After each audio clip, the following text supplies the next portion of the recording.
United states of America के F-35 fighter jet के offer के बाद रशिया ने एक बहुत बड़ा ऑफर भारत सरकार के सामने रखा है।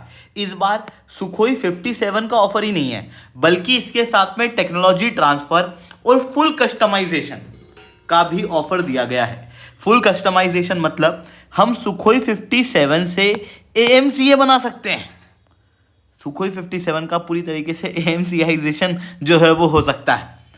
तो दोस्तों, मैं शुभेंद्र चौहान इस सेशन के अंदर डिस्कस करूंगा कि सुखोई 57 के कस्टमाइजेशन का ऑफर क्या है, अभी तक ये ऑफर हम लोगों को क्यों नहीं दिया जाता था, अभी अचानक से ये ऑफर क्यों दिया जा रहा है, साथ में भारत को क्या कंसीडर करना चाहिए, सुखोई 57, F-35 या फिर हम लोगों को कोई एक लॉन्ग टर्म स्ट्रेटेजी तैयार करनी चाहिए। हर चीज़ को डिटेल में डिस्कस किया जाएगा, बट उसके पहले आप लोग मेरे साथ में SR10 टेलीग्राम ग्रुप के ऊपर जुड़ सकते हो। मेरे क्लास की अपडेट की PDF सब कुछ आपको मिल जाएगी। UPSC CSE तैयारी करना, इंडिया के टॉप एजुकेटर से ऑफलाइन क्लास के अंदर पढ़ना है तो आप लोगों के पास में अच्छा मौका है। अनअकैडमी केवल ऑनलाइन ही रहा, अनअकैडमी अब ऑफलाइन भी आ चुका है। दिल्ली करोल बाग मुख्य के अंदर, प्रयागराज, सिविल लाइंस, बिहार के पटना के अंदर ऑलरेडी हमारे सेंटर्स खोले जा चुके हैं, जहां पर हमारे टॉप एजुकेटर्स आप लोगों को ऑफलाइन क्लासेस के अंदर कंप्रहेंसिव UPSC CSE तैयारी कराएंगे। प्रीलिम से लेकर इंटरव्यू तक जितने भी सब्जेक्ट्स हैं सब कवर कराए जाएंगे।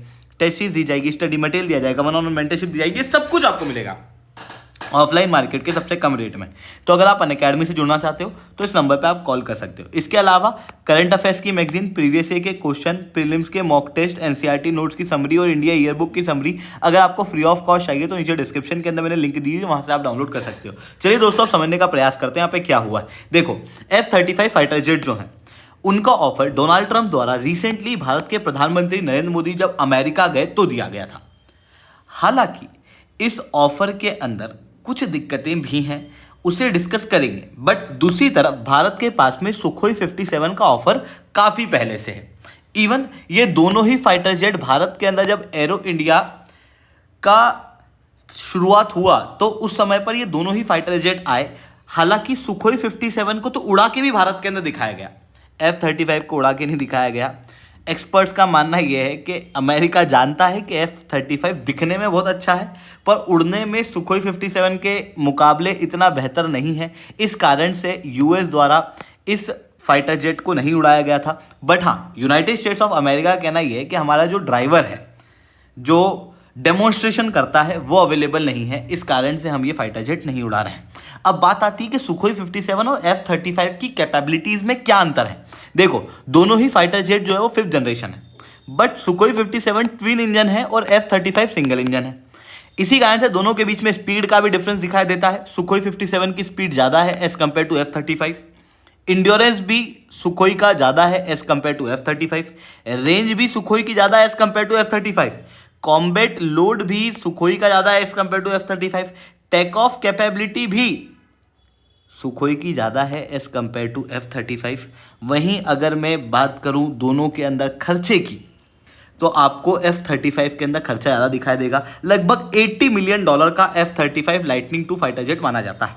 अब आप कहोगे कि सर $80 मिलियन का अभी है और जो हमारी डील होगी तो उस समय हो सकता है कि ये $1.5 बिलियन का हमको एक पड़े। फिर उसके बाद कई सारे लोग चालू हो जाएंगे कि अरे घपला हो गया, ये हो गया, वो हो गया। ऐसा नहीं होता। बेसिकली ये जो वेरिएंट है ना, ये एक बेसिक मॉडल है F-35 का, पर जो ये F-35 लाइटनिंग 2 बनाया गया, इसका बेसिक मॉडल अमेरिका में बना है, उनकी रिक्वायरमेंट के अनुसार है। इंडिया को अगर इस F-35 लाइटनिंग 2 को भारत में उड़ाना है तो उसकी वजह से हम लोगों को इसके अंदर कई सारे चेंजेस सजेस्ट करने पड़ेंगे, कई सारे कस्टमाइजेशन करवाने पड़ेंगे। हमको चाहिए कि भाई हिमालय के ऊपर उड़ पाए, 20,000 फीट के हाइट से ये ऊपर उड़ पाए, वहां से ये लॉन्च हो पाए, वहां से ये टेक ऑफ कर पाए, तो उसके लिए नए सिस्टम इसके अंदर लगेंगे ना। इंडियन एयरफोर्स इसके अंदर नए नए सिस्टम लगवाएगी अपने डिमांड के अनुसार, अपनी रिक्वायरमेंट के अनुसार, क्योंकि हमको पता है कि हमारा जो दुश्मन है चाइना, उसके पास में J-20 और J-20 की क्या कैपेबिलिटीज है। तो उन J-20 की कैपेबिलिटीज को भी काउंटर करने के लिए इंडियन एयरफोर्स के द्वारा F-35 के अंदर कुछ चेंजेस तो कराए जाएंगे, उसके अनुसार भी प्राइस के अंदर चेंज होगा। तो $80 मिलियन तो ये बेसिक प्राइस है। चेंज होने के बाद ये प्राइस जो है वो लगभग डबल भी हो सकता है। दूसरी तरफ सुखोई 57 का प्राइस आपको 30 से 35 मिलियन का नॉर्मली दिखा देता है। जब हम खरीदेंगे तो ऑब्वियसली इसके भी रेट डबल तक जा सकते हैं, पर आप क्लियरली देख सकते हो दोनों के बीच में जो रेट का डिफरेंस है वो डबल है। F-35 की कैपेबिलिटीज कम है, सुखोई की ज़्यादा है, पर सुखोई का रेट जो है वो कम है as compare to F-35 fighter jet. Even F-35 fighter jet के अंदर भारत सरकार को एक बड़ी दिक्कत क्या आने वाली है कि अभी तक केवल मीटिंग के अंदर कहा गया लीडर्स की कि भाई आप F-35 हमसे ले सकते हो, बट कोई भी फॉर्मल ऑफर नहीं दिया गया है, ऐसा भारत के डिफेंस सेक्रेटरी का कहना है। इतना ही नहीं, अगर ऑफर दे भी दिया जाता है तो F-35 अगर भारत में आएगा तो सबसे बड़ा कंसर्न ये है कि क्या F-35 भारत के अंदर हम दूसरे फाइटर जेट के साथ कनेक्ट कर पाएंगे। आप कहोगे सर कनेक्ट क्यों करना है। देखो, 5th जनरेशन फाइटर जेट के अंदर एक तो सबसे अच्छी खासियत है कि स्टील्थ कैपेसिटी बहुत अच्छी है, और F-35 की तो बहुत ही अच्छी स्टील्थ कैपेसिटी है।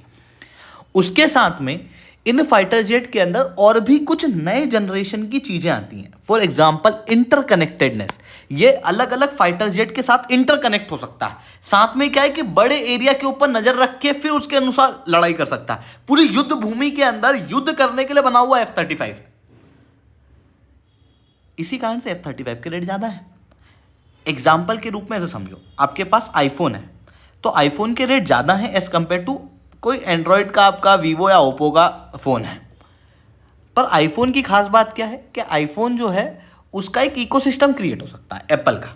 मतलब अगर आप आईपैड भी ले आओ, आप आईफोन भी ले आओ, आप मैक भी ले आओ, तो आप क्या कर सकते हो, उनको आपस में कनेक्ट करके एक साथ काम कर सकते हो, और वो बहुत ही बेहतरीन है। वो चीज़ आपको एंड्रॉयड में नहीं मिलेगी। पर ये तभी होगा ना कि जब आपके पास में एक आईफोन है और दूसरा आईपैड है। आपके पास एक आईफोन है और दूसरा एंड्रॉयड है, तो फिर क्या करोगे, फिर तो कनेक्टेडनेस पॉसिबल ही नहीं है ना। अब भारत में यही दिक्कत है, यूएस का F-35 फाइटर जेट हम ले तो लें, पर हमारे पास में जो अवेलेबल फाइटर जेट है वो कौन से, हमारे पास में वो रशियन है, सुखोई 30 है, MiG है, जो कि हम ऑब्वियसली F-35 के साथ में कनेक्ट कर पाएंगे या नहीं कर पाएंगे वो डिपेंड करेगा यूनाइटेड स्टेट्स ऑफ अमेरिका के ऊपर, क्योंकि ये दोनों सिस्टम तो अलग हैं, पर उसके अंदर कस्टमाइजेशन यूएस कितना अलाउ करता है उसके ऊपर। तो ये एक बहुत बड़ा कंसर्न है। दूसरा, यूएस जो है वो जनरली अपने फाइटर जेट के अंदर कस्टमाइजेशन अलाउ नहीं करता। तो अगर भविष्य के अंदर हमारा AMCA बन के तैयार होता है तो हम क्या उसे F-35 के अंदर इंक्लूड कर पाएंगे क्या, ये भी एक बहुत बड़ा डाउट है। जब ये सवाल उठ रहे थे ना, तो इसी बीच में रशिया ने इस चीज का फायदा उठाया, और रशिया ने भारत को क्या कहा कि हम फुल कस्टमाइजेशन और टेक्नोलॉजी ट्रांसफर भारत को करने को तैयार है। फिर भारत चाहे तो भारत के अंदर ही बना सुखोई 57 को, और भारत के पास में ऑलरेडी देखो सुखोई 30 MKI बन रहा है HAL के नासिक में, तो इस वाली ब्रांच के अंदर हम सुखोई 57 को भी बना सकते हैं। बट यहाँ पर जो सबसे इंपॉर्टेंट चीज़ है वो है फुल कस्टमाइजेशन और टेक्नोलॉजी ट्रांसफ़र। ये जनरली कोई भी नहीं करता। ग्लोबल लेवल पे आप किसी भी देश को देख लो, कोई भी नहीं करता, जो कि रशिया हमको ऑफर कर रहा है। क्यों कस्टमाइजेशन हम ऑफर नहीं करते, मतलब दूसरे देश हमको ऑफर नहीं करते या फिर किसी और देश को भी ऑफर नहीं करते? क्योंकि देखो, मान लो रशिया ने हमको सुखोई 57 दिया और उस सुखोई 57 का हमको फुल कस्टमाइजेशन दे दिया, तो हमने क्या करा कि उस सुखोई 57 की ही रिवर्स इंजीनियरिंग करके उसको तोड़ फोड़ खोल करके हमने अपना खुद का फाइटर जेट बना लिया। या फिर हमने उसके अंदर कुछ ऐसे कस्टमाइजेशन किए कि उसकी इंटेलेक्चुअल प्रॉपर्टी रशिया के पास से खत्म हो गई, और फिर हम लोगों ने उस फाइटर जेट को फिर रशिया के खिलाफ ही हो सकता है यूज़ करना शुरू कर दिया। इस कारण से जनरली कंट्रीज जो हैं वो कस्टमाइजेशन अलाउ नहीं करती, क्योंकि एक तो इंटेलेक्चुअल प्रॉपर्टी के इशू आते हैं, दूसरा के पर्सनली उसी देश के खिलाफ वो यूज़ हो सकता है, तीसरा रिवर्स इंजीनियरिंग के जरिए दूसरा देश जो है वो उसी तरीके के फाइटर जेट बना सकता है। बट रशिया भारत का जो रिलेशन है डिफेंस का वो बहुत गहरा है, इसी कारण से रशिया जो है वो हमको full customization with technology transfer दे रहा है, जिसकी वजह से हम हमारे इंडिजिनस सिस्टम और सब सिस्टम के अंदर सुखोई 57 को इंक्लूड कर पाएंगे। यानी कि जो हम AMCA से कर पाना चाहते थे वही काम हम सुखोई 57 से करवा सकेंगे, हमारे सिस्टम से इंटीग्रेशन पॉसिबल होगा। इतना ही नहीं, क्योंकि हमारे पास में दूसरे फाइटर जेट रशियन भी हैं, तो इस कारण से इंटरकनेक्टेडनेस और भी बेहतर होगी। इतना ही नहीं, फ्यूचर वॉरफेयर के लिए हम इसको कस्टमाइज कर सकते हैं। इवन हम इसी फाइटर जेट का प्रयोग कर सकते हैं भारत के AMCA को बनाने के लिए। इस कारण से सुखोई 57 का ये जो ऑफर है ये बहुत इंपॉर्टेंट है, और ये अभी के समय पे तो कुछ ज़्यादा इंपॉर्टेंट है। क्यों? क्योंकि भारत की अभी आप कंडीशन समझने का प्रयास करना, जो तेजस MK-1A फाइटर जेट है, ये फाइटर जेट अभी तक भारत की एयरफोर्स को डिलीवर नहीं हुआ, और हमारी जो सैंक्शनड स्ट्रेंथ है वो है 42 स्क्वाड्रन की फॉर आर फाइटर जेट। हमारे पास अवेलेबल कितने हैं? 31। अब 42 के मुकाबले 31 हैं। ये जो 31 का नंबर है ना, ये भी आने वाले समय में कम होगा। क्यों? क्योंकि हमारे जो फाइटर जेट है वो रिटायर हो रहे हैं, कई सारे फाइटर जेट जो है फुट रहे हैं। आने वाले समय में 2-3 साल के अंदर आपको शॉक नहीं होगा, बट ये नंबर गिर के 25 तक जा सकता है। दूसरी तरफ जो सैंक्शनड स्ट्रेंथ है, मतलब 42 स्क्वाड्रन हमारे पास होना चाहिए, ये अभी डिसाइड थोड़ी किया गया है, ये तो बहुत पहले का डिसाइडेड है। आज के समय पे आप सोचो कि चाइना, पाकिस्तान हमारे दुश्मन है, जिनके पास में नंबर ऑफ फाइटर जेट ज़्यादा है। जब ये चीज़ डिसाइड की गई थी कि 42 स्क्वाड्रन इंडियन एयरफोर्स के पास में होना चाहिए, तब हमारा दुश्मन चाइना इतना बड़ा नहीं था, उस समय पाकिस्तान इतना बड़ा दुश्मन था हमारा। अब आप सोचो कि हमारा दुश्मन तो चाइना हो गया है, जिसके लिए हमको और ज़्यादा फाइटर जेट की आवश्यकता है। यहाँ पर इस नंबर को ही रिवाइज करने की ज़रूरत है। अगर आप इसे रिवाइज करोगे ना तो लगभग 55 के आसपास आएगा। मतलब जितनी हमारी ज़रूरत है ना फाइटर जेट की, उससे हमारे पास आधे भी अवेलेबल नहीं है आज के समय पे। और उस बीच में तेजस MK1A लेट हो रहा है। और रियलिटी देखो, रियलिटी बता रहा हूँ, हम AMCA के ऊपर डिपेंडेंट नहीं रह सकते। ये मैं नहीं कह रहा, ये इंडिया के ही air chief marshal AP Singh द्वारा कहा गया है कि I lose faith in HAL। और आप सोचो कि एयरफोर्स का चीफ ही उस हथियार को बनाने वाली कंपनी पे भरोसा ना करे, ये कितनी बड़ी बात है। और ये ऐसा नहीं है कि इन्होंने ऐसे ही कह दिया, बल्कि ग्राउंड लेवल पे रियलिटी ये कहती है। भले ही कोई आपसे कुछ भी कह दे कि भाई हमारे पास 10 साल के अंदर AMC आ जाएगा, हमारे पास 20 साल के अंदर AMC आ जाएगा, बहुत मुश्किल है। क्योंकि देखो अगर मैं तेजस MK1 की बात करूं तो 1984 के अंदर इसका कंसीवेशन शुरू हुआ था।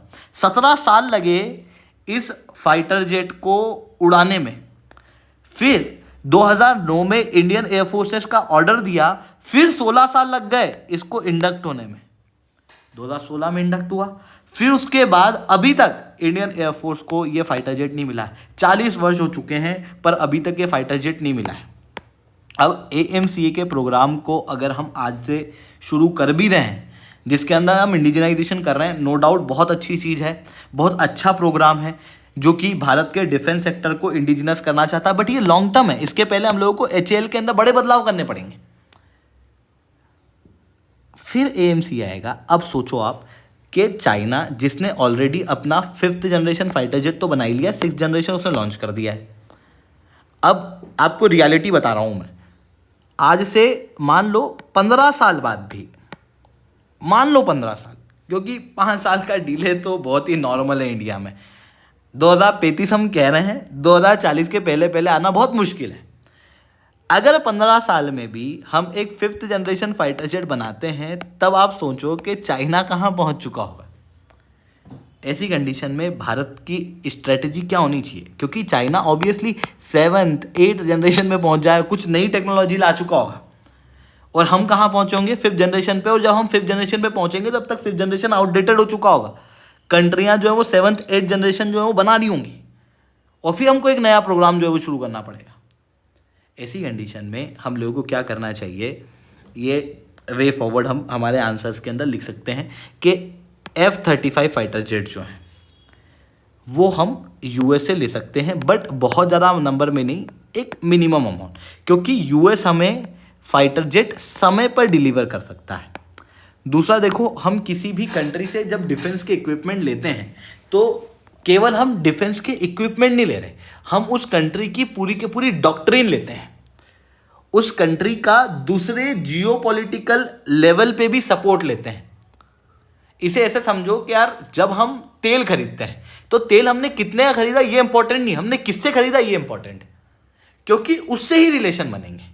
US से हमारे संबंध आज के समय पे अच्छे हैं, और ऑब्वियसली US जो है वो वहाँ पर डोनाल्ड ट्रंप आ चुके हैं, वो लगातार टैरिफ कर रहे हैं। भारत का वहाँ पर ट्रेड सरप्लस ज़्यादा है, तो एक काम कर सकते हैं, हमारी जो रिक्वायरमेंट है उसके अनुसार हम F-35 जो है वो थोड़े अमाउंट में उनसे खरीद सकते हैं। बहुत ज़्यादा अमाउंट में खरीदना लाजमी नहीं होगा क्योंकि बहुत महंगा है। दूसरी तरफ हम सुखोई 57 भारत के अंदर ही डेवलप कर सकते हैं, और इनके आंकड़े जो हैं नंबर में ज़्यादा होने चाहिए। तीसरी तरफ AMCA का प्रोग्राम देखो, F-35 और सुखोई 57 दुनिया के best 5th generation fighter jet है, ये हमारे पास में आ चुके होंगे। AMCA को अब हमको 5th जनरेशन बनाने से मतलब नहीं है, अब हम लोग को एक जनरेशन पास कर देनी चाहिए, हमको 6th जनरेशन या 7th जनरेशन की तरफ काम करना चाहिए। और उसको करने के पहले सबसे पहले HAL की ऑर्गेनाइजेशन के अंदर इंपॉर्टेंट चेंजेस किए जाना जरूरी है। जैसा कि भारत के एयर चीफ मार्शल द्वारा कहा गया, उन्होंने कहा कि HAL के अंदर दिक्कत किसी इंडिविजुअल में नहीं है बल्कि पूरे के पूरे सिस्टम में है, और हमको सिस्टम के अंदर बड़ा बदलाव करना पड़ेगा। वही चीज़ यहाँ पर करने की आवश्यकता है। साथ में HAL को जो प्रोग्राम्स के लिए फंडिंग दी जाती है वो फंडिंग काफ़ी कम है, फंडिंग बढ़ानी होगी ताकि हम एडवांस फाइटर जेट इंडिया के अंदर डेवलप कर सकें। तो ये रियलिटी हम लोगों को एक्सेप्ट करनी होगी, और एक्सेप्ट करने के बाद में उस चीज़ के ऊपर काम करना होगा। पीछे होना गलत चीज़ नहीं है, बट पीछे होने के बावजूद भी हम हमारे सिस्टम्स के अंदर जो इम्पोर्टेंट फॉल्ट हैं उनको ना देखते हुए बस अपनी लोगों को झूठ झूठ बताएं, that will be a bigger issue. Otherwise अगर हम हमारी कमियों को देख के उन कमियों के ऊपर काम करके सुधार के आगे बढ़ें, then it will be a good sign for India. तो ये चीज़ें हम लोगों को यहाँ पर देखने को मिल रही है। आई होप ये सारी बातें आपको समझ में आई होंगी। लेक्चर अच्छा लगा तो लाइक करना, लेक्चर बहुत अच्छा लगा और नीचे कमेंट करना। UPSC CSE की तैयारी करना, इंडिया के टॉप एजुकेटर से ऑफलाइन क्लास के अंदर पढ़ना, आप लोगों के पास में अच्छा मौका है। अनअकैडमी केवल ऑनलाइन ही रहा है, अनअकैडमी ऑफलाइन भी आ चुका है। हमारे सेंटर्स ऑलरेडी खोले जा चुके हैं। अगर आप जुड़ना चाहते हो तो इस कॉन्टैक्ट नंबर पर कॉल करके जुड़ सकते हो। इसके अलावा ये इक्विपमेंट अगर आपको ये मटेरियल अगर आपको फ्री ऑफ कॉस्ट डाउनलोड करना है तो नीचे डिस्क्रिप्शन के अंदर मैंने लिंक दी है, वहाँ से आप डाउनलोड कर सकते हो। ठीक है दोस्तों, आज के लिए that's all from my side. जय हिंद, जय भारत।